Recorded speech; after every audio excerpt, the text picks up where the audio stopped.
राधे राधे दोस्तों, आप सभी का मेरे चैनल मन की भक्ति में बहुत बहुत स्वागत है।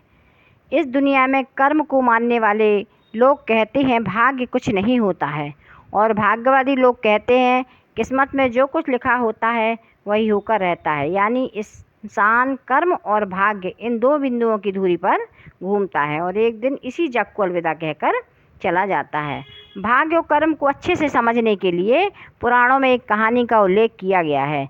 एक बार देवऋषि नारद जी बैकुंठ धाम गए। वहाँ उन्होंने भगवान विष्णु को नमन किया। नारद जी ने श्री हरि से कहा, हे प्रभु, पृथ्वी पर आपका प्रभाव कम हो रहा है। धर्म पर चलने वाले लोगों को कोई अच्छा फल नहीं मिल रहा है, जो पाप कर रहे हैं उनका भला हो रहा है। तब श्री हरि ने कहा, ऐसा नहीं है देवऋषि, जो भी हो रहा है सब नियति के जरिए हो रहा है। नारद बोले, मैं तो देख कर आ रहा हूँ, पापियों को अच्छा फल मिल रहा है और भला करने वाले धर्म के रास्ते पर चलने वाले लोगों को बुरा फल मिल रहा है।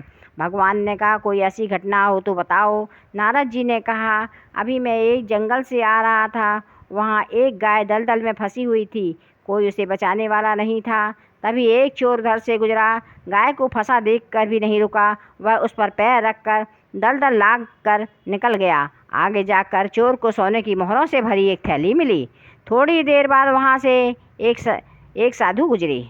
उसने उस गाय को बचाने की पूरी कोशिश की और पूरे शरीर का जोर लगाकर उस गाय को बचा लिया, लेकिन मैंने देखा कि गाय को दलदल से निकालने के बाद वह साधु आगे जाकर एक गड्ढे में गिर गए।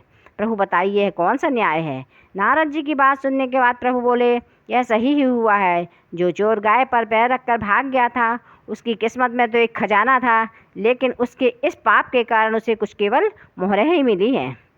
वहीं उस साधु को गड्ढे में इसलिए गिरना पड़ा क्योंकि उसके भाग्य में मृत्यु लिखी थी, लेकिन गाय को बचाने के कारण उसके पुण्य बढ़ गए और उसकी मृत्यु एक छोटी सी चोट में बदल गई। इंसान के कर्म से उसका भाग्य तय होता है।